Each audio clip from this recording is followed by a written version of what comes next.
Olá, eu sou Gustavo Carrer e esse é o PDV.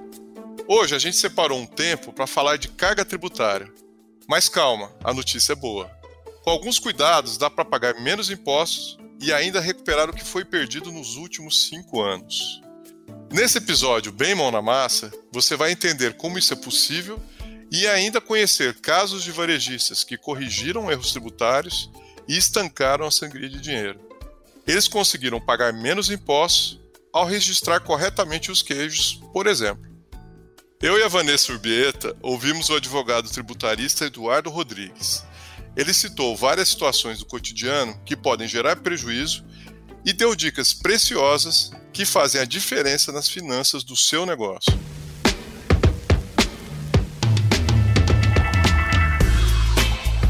Para começar, Eduardo, é correto afirmar que os varejistas estão perdendo dinheiro ao negligenciar a gestão tributária das lojas?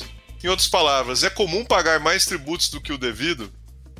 Olha, Gustavo, nós podemos afirmar que sim, viu? Quase 100% dos casos que nós iniciamos algum tipo de trabalho para realização de revisão fiscal, eu encontro situações em que há equívocos no recolhimento, tá? Não adianta a gente afirmar que é uma falha contábil, ou é uma falha do fiscal da empresa, ou até mesmo do TI, que vai lançar as informações no sistema, vai fazer a parametrização do sistema. Isso acontece por diversas razões.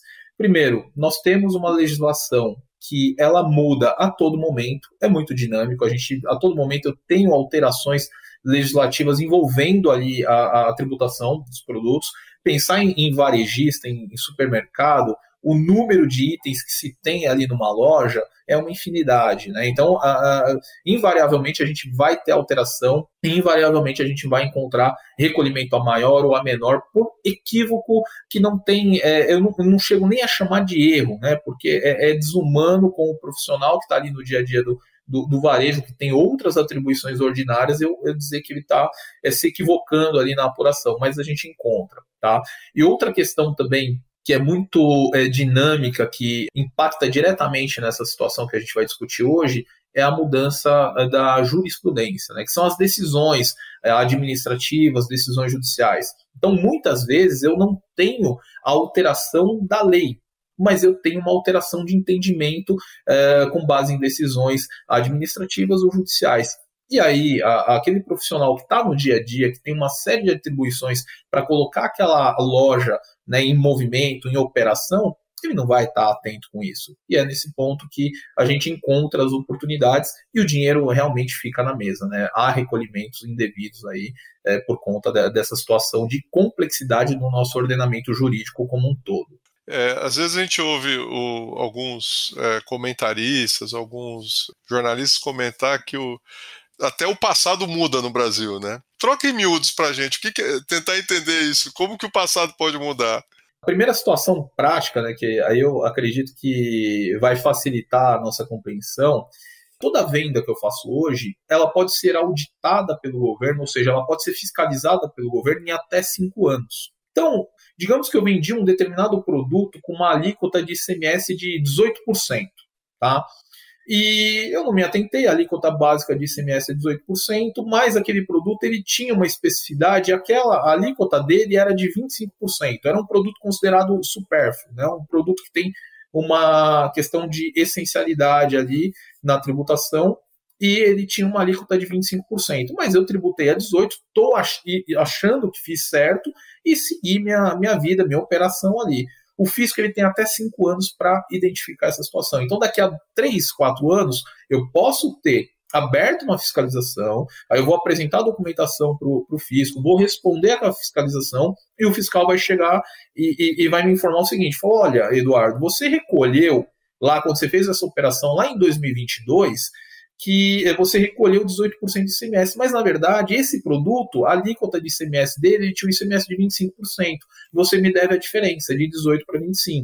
Tudo bem, fiscal, eu devo a diferença, sim, mas agora, como eu fiz o lançamento aqui, eu não sei se você teve dolo nessa conduta ou se você realmente errou, você ainda tem uma multa punitiva, que varia ali no mínimo 50%, pode chegar a 100%, mas via de regra 50%, mais multa de mora, que é de 20%, e os juros do período, né, que é a Selic. Hoje a Selic está 13,75% ao ano. Então, ainda que seja um erro inocente, errou, esqueceu ali, enfim, não parametrizou o sistema correto, passou, ele vai ter todo esse prejuízo. Então, por essa questão, o passado ele pode ser incerto também. Né? O fisco tem até 5 anos para fiscalizar. E um detalhe, né, do sistema tributário brasileiro, o fisco ele delega para o contribuinte toda a responsabilidade da apuração tributária. Isso é muito importante. Né? Você tem as regras, a Receita Federal, Fazenda do Estado, as prefeituras, elas vão, via de regra, fiscalizar o que o contribuinte apresenta. Eles vão verificar se o que o contribuinte apresentou traduz a realidade fática dele. Né? E todo o trabalho é do contribuinte. Então, você vai ser penalizado, ainda que não tenha tido dolo, né? Não tinha tido a vontade de reduzir aquele tributo. Né? Então, por isso, a gente menciona, né, que até o passado é incerto no Brasil, em se falando de tributo. Muito bom. Agora eu acho que eu já entendi como que funciona aqui as coisas. Eduardo, queria aproveitar, né, já esse gancho, né, e te perguntar, de forma bem prática, quais seriam as, sei lá, de repente 3, 4 principais situações que podem gerar prejuízo aí para as redes varejistas, né? Dando exemplos, né, talvez até que você já tenha vivenciado e que realmente geram prejuízos aí no dia a dia. A primeira questão é controle de entradas e saídas, né? Você fazer uma varredura das notas de entrada e notas de saída. Por quê? A gente tem algumas situações dentro da sistemática de tributação no Brasil que elas podem impactar diretamente no varejo na saída. Né? Eu vou dar um exemplo aqui. A gente tem situações de produtos que têm substituição tributária, né? Por exemplo, ICMS substituição tributária. O que é isso? Exemplo, bebidas. Né? A água mineral ela é tributada na indústria. Então, toda a tributação de ICMS é concentrada na indústria. Por quê? A gente tem um número reduzido de indústrias de bebidas no país. E o que o fisco entendeu? Falou, olha, ao invés de eu fiscalizar todo mundo que vende água mineral, bebida no país, eu tenho comércios muito pequenos, eu tenho pessoas que vendem água, por exemplo, no Farol, né? Não tem braço para o fisco ficar fiscalizando essas situações. Então eu concentro a tributação na indústria, né? Já vou receber o ICMS ali logo na saída da indústria e depois os demais entes da cadeia produtiva vão dar saída zero desse ICMS, não vai ter recolhimento de ICMS. Nesse exemplo, o que às vezes acontece, não necessariamente com bebidas, que isso é mais comum, né? Mas tem produtos que muitas vezes a empresa, no momento que ela faz a entrada do produto, ela não se atenta a essa situação e acaba dando saída tributada, principalmente no PIS/COFINS, que a gente tem alguns produtos que, dependendo da característica, ele muda. Por exemplo, às vezes você tem um produto que é da cesta básica, né? E ele tem saída zero de PIS/COFINS. Vou dar um exemplo aqui de queijo mussarela, queijo prato. Esse tipo de queijo mais comum, ele tem saída zero de PIS/COFINS, ele não é tributado no PIS/COFINS. Mas um queijo mais fino, por exemplo, um queijo gorgonzola, um queijo brie, ele tem tributação de PIS/COFINS. Se a pessoa que vai inserir a informação no sistema considera queijo como queijo genérico, ela pode considerar um queijo tributado, ou ela pode considerar todos os queijos como saída zero. É o mesmo produto, né, é o mesmo gênero queijo, mas cada um tem a sua especificidade. Então, o controle de entradas e saídas é importantíssimo. Você já evita muito erro só de analisar a nota de entrada e nota de saída. Então, esse é um primeiro ponto aqui que quando a gente inicia qualquer trabalho, tem que ir direto nele. Tá?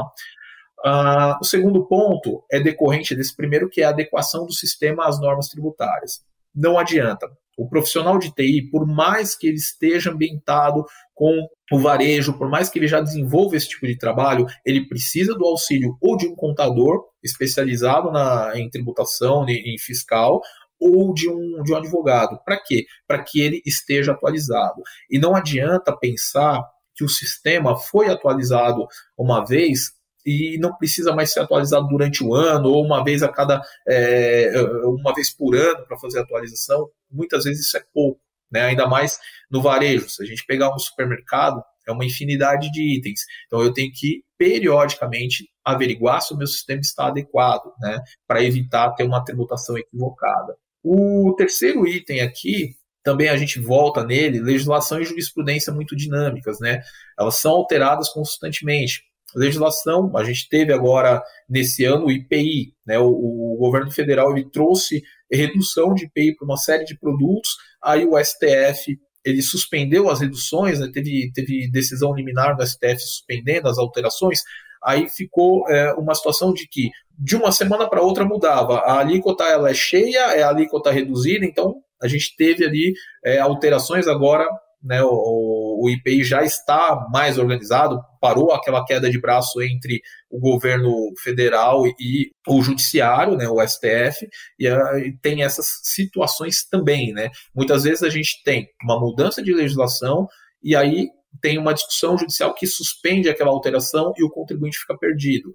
E sem contar casos que a legislação não muda, mas muda-se o entendimento, né? E aí também você tem que estar atento, senão vai ter recolhimento equivocado, né? Ou a maior ou menor. Quando o recolhimento é a maior, a gente costuma dizer que é menos grave, né? Porque a empresa vai fazer a revisão, vai recuperar os valores.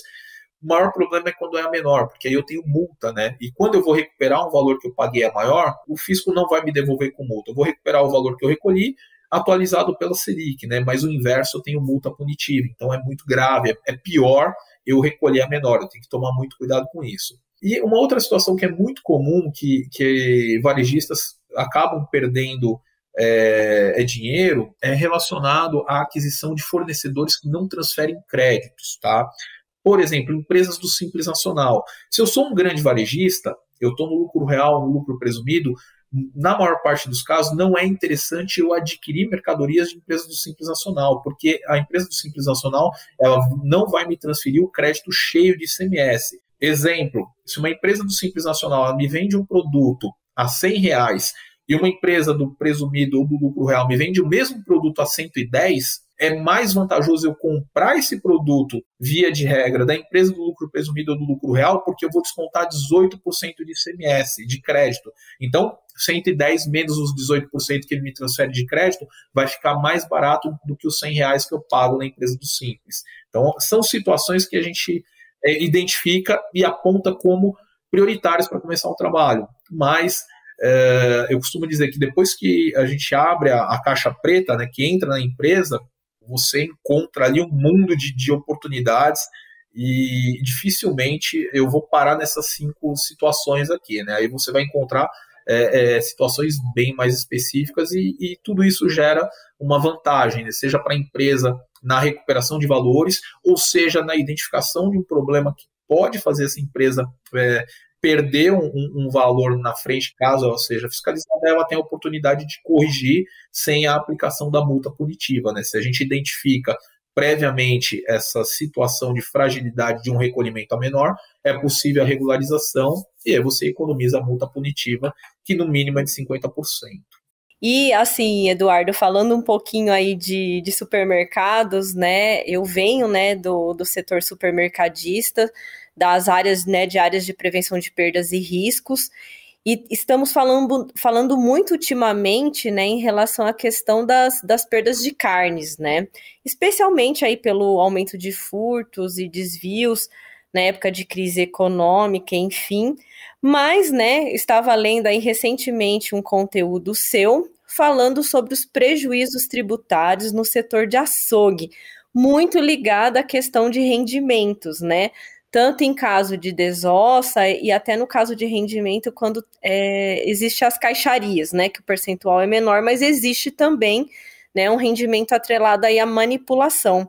Você pode explicar melhor aí pra gente como que isso acontece? Posso sim, Vanessa. Quando o açougue dentro do supermercado ele vai manipular a carne, ele tem ali uma perda, seja com a desossa, seja com a questão do sebo, de limpar a carne. Então, você tem uma perda. Aquele supermercado, ele acaba comprando o boi ali praticamente inteiro e ele vai fazer a limpeza dessa carne, vai fazer a desossa, vai fazer carne moída, vai fazer os cortes ali dentro do açougue do mercado para fazer a revenda. Então, quando a gente tem essa operacionalização, essa transformação da carne ali dentro do açougue para a venda, né, no varejo, eu acabo tendo perda. E a gente tem a possibilidade, né, mediante a realização de laudo, você já tem alguns percentuais que são aceitos. Tem a parte das caixarias, né, das carnes que vêm congeladas, que também, pela natureza de estar congelada, depois você vai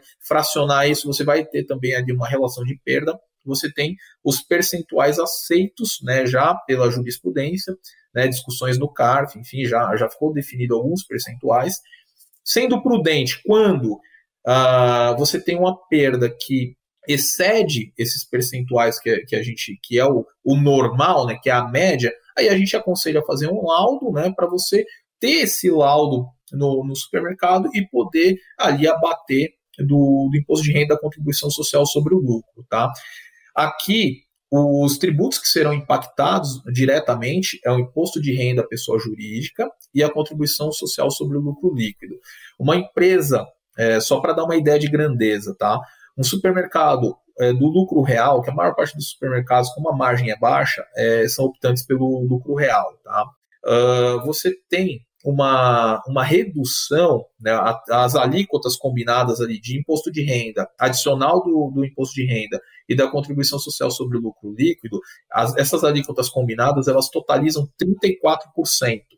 Então, imagina você, quando você faz o lançamento dessa perda dentro da contabilidade, você vai abater do seu lucro, né? Você vai ter um faturamento bruto e essas perdas elas vão abatendo o faturamento para chegar no lucro antes da tributação do IR e da contribuição social. Isso representa 34% sobre o valor. Para dar um exemplo hipotético, se eu tenho dentro do supermercado ali uma perda de carne, que isso não é nada absurdo, mas uma perda que represente 10 mil reais, né, um mercado pequeno ali, uma perda que represente 10 mil reais, eu vou estar reduzindo do meu IR, né, que eu teria a pagar, R$3.400. Então é significativo, né? Eu vou lançar essa perda de 10 mil, no final ela reduz o meu IR ali em R$3.400. E é possível também olhar para o passado, né? Se a empresa tributou, não fez esses abatimentos, ela pode olhar para os últimos 5 anos aí e fazer essa recuperação, né? Que a gente chama de recuperação da desossa, né? Das carnes aí, como um meio genérico, né? Mas impacta diretamente no imposto de renda e na contribuição social sobre o lucro líquido, né? E isso é totalmente parametrizado nos sistemas que tem hoje, né, no mercado, né, Eduardo? É possível, né, a parametrização, como eu comentei, se for uma questão excepcional, né, que fuja do padrão, aí você faz um laudo, mas via de regra não, né, a carne ela tem um giro muito, muito rápido, né, então a gente não tem ali uma perda que foge da normalidade, né, exceto se ocorrer alguma situação ali excepcional, mas é possível a parametrização sim, tá? Mas o que acontece na prática, Vanessa, é que muitas vezes o profissional está no dia a dia ali, ele tem que cumprir tantas obrigações ali ordinárias que ele não se atenta a isso, né? Eu vou olhar depois, enfim, é complicado, é complexo, eu vou precisar de um laudo, enfim, aí a empresa acaba deixando de lado e está jogando dinheiro fora, né? Ela poderia estar se aproveitando. Bom, você já disse aqui que é possível recuperar os tributos que, enfim, foram pagos indevidamente. Mas como é que faz isso? Eduardo, como que é fazer isso? É muito complicado? Lógico, precisa apurar o que foi pago a mais, lógico, mas é muito complicado. Como que isso se faz, né? Como se faz isso? Não, Gustavo, a operacionalização, ela não é complicada, tá? Ela é simples, mas ela, digamos que é trabalhosa. O primeiro, dependendo do tributo, você vai ter uma regra própria, você vai ter que pegar a apuração e olhar a ocorrência daquela situação que você quer buscar. Hoje a gente tem sistema para fazer isso, né? Só que o sistema ele vai te dar a informação e aí você precisa conferir, né? Então é importante você fazer a conferência Essa situação do queijo mesmo, eu tive que ir até a loja para fazer a conferência física lá se eles tinham queijo mussarela e queijo prato, porque eles estavam tributando todos os queijos, né? Numa alíquota de PIS/COFINS no lucro real que combinada dá 9,65%. Então, o queijo mussarela daquele mercado, ele estava quase 10% mais caro do que os seus concorrentes, né? Mas, enfim, como que é a recuperação? Você vai olhar a ocorrência nos últimos 5 anos, vai fazer o cálculo, vai atualizar pela Selic, até aí é relativamente simples, e a gente tem um sistema que chama PERDECOMP, que é pedido de restituição e de compensação. E via esse sistema PERDECOMP, você vai fazer as compensações do crédito que você tem a recuperar. Você pode fazer o pedido de restituição, só que a restituição demora mais tempo para o dinheiro voltar. Volta em dinheiro? Volta. Só que, via de regra, a empresa está gerando tributo mês a mês. Então, é muito mais prático, muito mais rápido a empresa fazer a compensação. Apurou o crédito e começa a usar esse crédito no mês a mês. Qual que é a problemática? Que aí a gente tem que se atentar. Por quê? Eu estou recuperando um valor dos últimos 5 anos.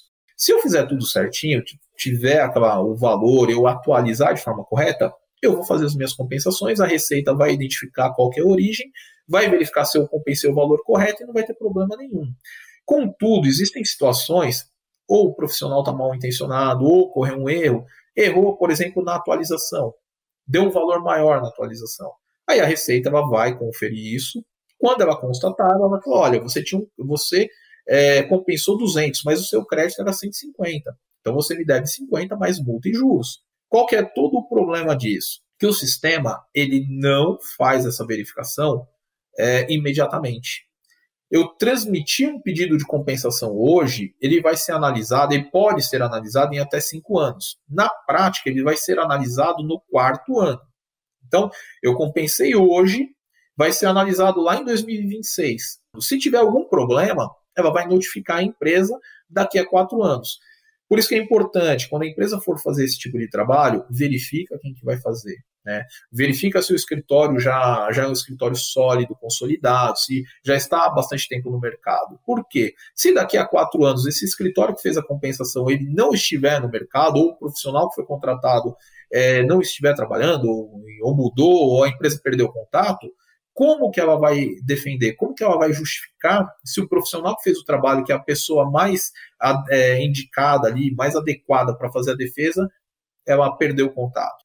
Eduardo, sem citar nomes aí, né, de empresas, mas você poderia nos falar aí um case real, né, de uma recuperação tributária e nos passar também uma ideia de valor aí para os nossos ouvintes, para os varejistas aí terem ideia, né, do quanto que eles podem trazer para dentro de casa. Tá, vamos lá. Sem querer ser repetitivo, mas esse está muito fresco ainda aqui, é o exemplo do queijo. É um trabalho que nós fizemos no início desse ano.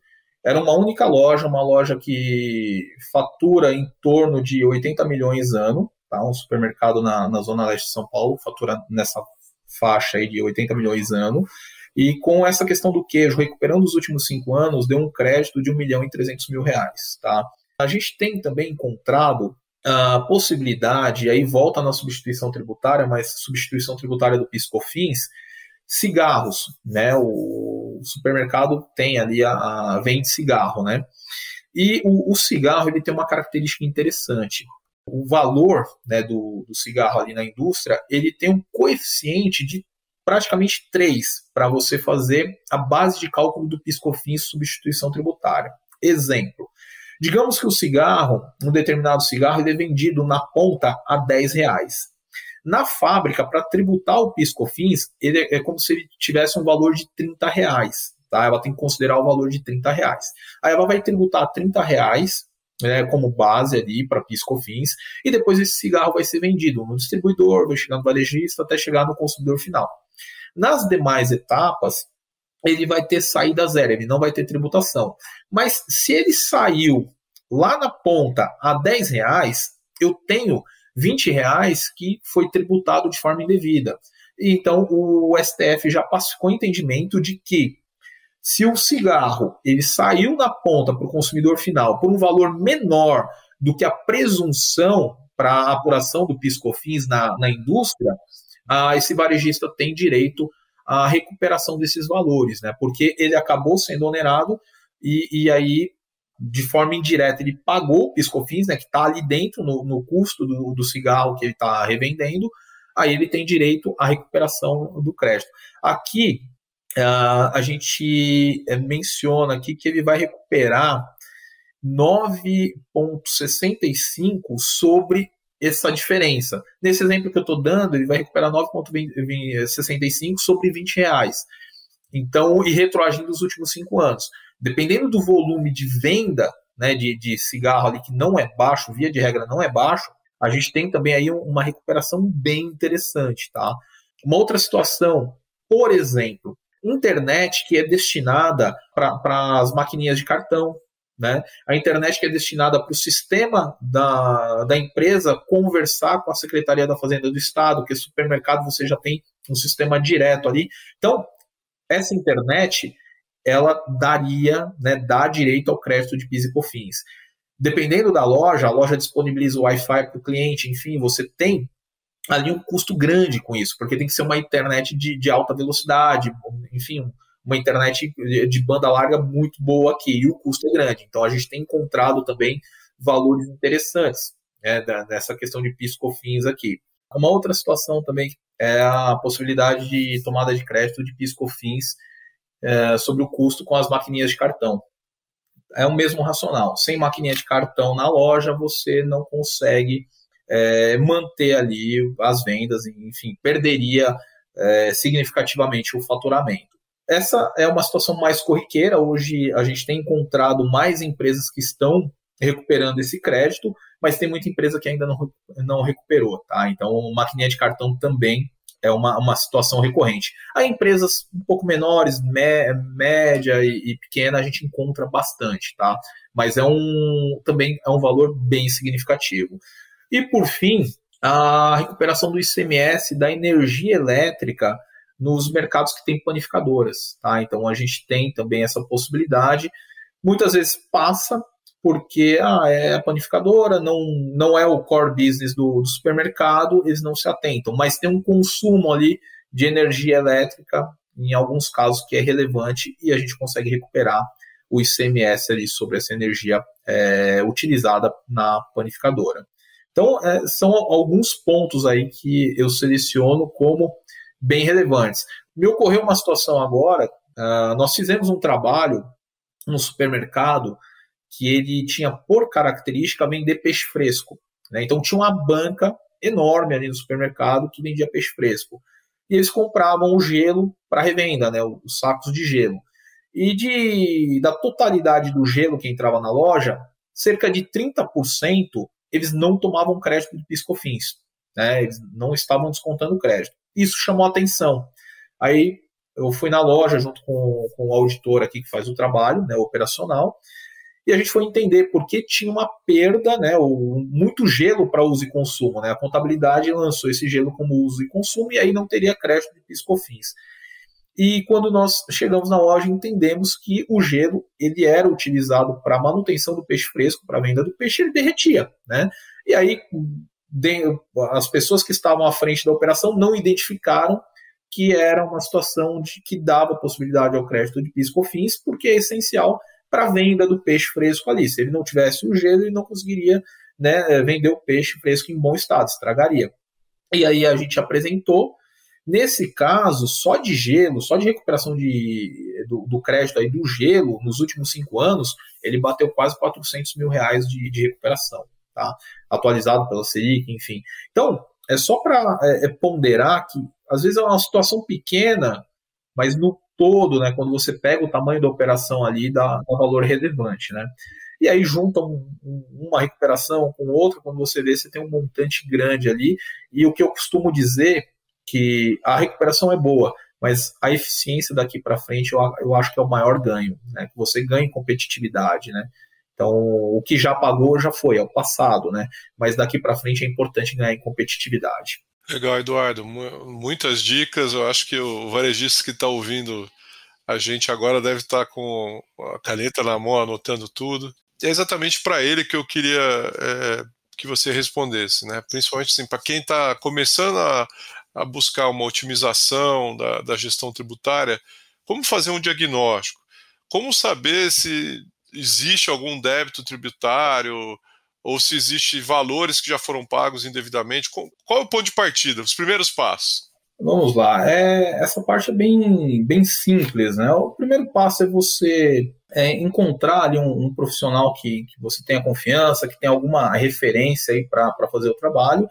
E atualmente, como tudo está informatizado dentro da contabilidade, hoje é tudo eletrônico, você passando uma procuração eletrônica, né, tem um sistema do ECAC, da Receita Federal, a empresa passando a procuração eletrônica para esse profissional, ele já consegue fazer o levantamento das obrigações fiscais dos últimos 5 anos, e com isso ele já consegue fazer as verificações, né? Logicamente, é necessário o sistema, né, pelo volume de operações, aí esse profissional ele precisa ter um sistema para fazer a varredura, aí o sistema faz a varredura e já te aponta, né, se tem oportunidade de recuperação ou não, se você tem algum equívoco, e aí, munido dessas informações prévias, pelo menos eu gosto de trabalhar dessa forma, a gente vai até a loja, entende a operação e aí faz os apontamentos. Bom, Eduardo, eu queria então mais uma vez te agradecer o aprendizado que foi esse bate-papo e queria pedir para você também falar um pouquinho do teu escritório e fazer o serviço aqui do seu negócio. Eu gostaria de agradecer primeiramente a oportunidade aí de estar falando com vocês, tá? E falando um pouquinho do nosso trabalho para os varejistas, que é um segmento que a gente atua muito aí desde o início do escritório. O Duarte Tonetti Advogados, que é o escritório que eu trabalho, sou sócio responsável pela área tributária aqui do escritório. O escritório ele tem 18 anos de fundação, né? Eu estou aqui há 15 anos, então entrei no escritório, o escritório era pequeno ainda, e a gente começou a trabalhar juntos e, enfim, a área tributária eu sempre gostei, desde a época que saí da faculdade, enfim, gostava de tributos, apesar de advogado, gostava de cálculo, então me enveredei por essa área, né? E tributo, eu costumo conversar com as pessoas, já é um assunto maçante, um assunto pesado, né? E é uma questão que tira dinheiro do nosso bolso. Então, se eu for extremamente técnico ou for usar termos difíceis, o assunto vai ficar mais chato ainda, né? Então, eu acredito que a gente tem que tratar com uma certa leveza, trazer exemplos para a gente conseguir aí atingir as pessoas, muitas vezes que não estão na área, mas precisam desse conhecimento, e tentar tornar, né, a nossa vida um pouco mais fácil, né, nessa esfera. Brasil, carga tributária altíssima, a gente tem crises também, tem a questão de passivo tributário também, que é muito importante. Então, da minha parte é isso. Muito obrigado. Hein? Valeu, obrigado. Muito obrigada, Eduardo. Vamos para a dica de leitura com o Ricardo Neves.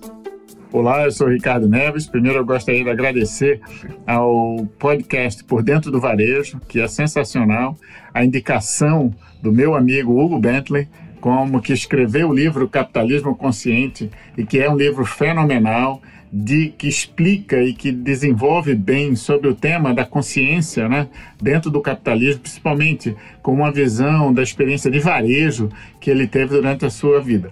O meu livro indicado por ele foi um pouco diferente. Eu também tive uma atuação em consultoria no varejo durante muitos anos, mas esse livro especificamente fala sobre meu desafio em assumir uma empresa de serviços de tecnologia no Brasil, a NTT Data Brasil, com 2.600 pessoas naquela época, em abril de 2020, justamente no início da pandemia, e de como eu usei e trabalhei temas de liderança e a tecnologia para chegar nas pessoas e conseguir os resultados que a gente conseguiu com a liderança humana, com a liderança que realmente busca envolver pessoas numa empresa de serviços, como é os serviços de tecnologia, assim como eu vejo uma grande conexão com o varejo, onde as pessoas estão e são o principal ativo das companhias. E aqui eu comento como a gente conseguiu dobrar a essa operação em 2 anos no Brasil, e que eu acho que tem bastante dicas e posicionamentos de liderança que podem ser importantes para os líderes varejistas do país. Eu justamente uso aqui esse espaço para passar para vocês o livro do professor John Hilton, que é da comunicação emocional. Eu acredito muito que cada vez mais o tema comunicação dentro da nossa liderança passa a ser cada vez mais importante, e a forma da comunicação e o entendimento dela passam a ser fundamentais em qualquer ramo de negócio, e no varejo não deixa de ser diferente. Então fica aqui a minha dica para uma continuidade aqui de leitura, que eu acredito que seja importante aos todos os líderes. Obrigado pela oportunidade por Dentro do Varejo. Muito bom estar aqui com vocês. O PDV é o podcast para te deixar por dentro do varejo e na trilha da tecnologia. O patrocínio é da InWave, a produção é da Fernanda Vasconcelos e o apoio técnico da SoulPods. Segue a gente para não perder nada. É isso. Até o próximo. Tchau.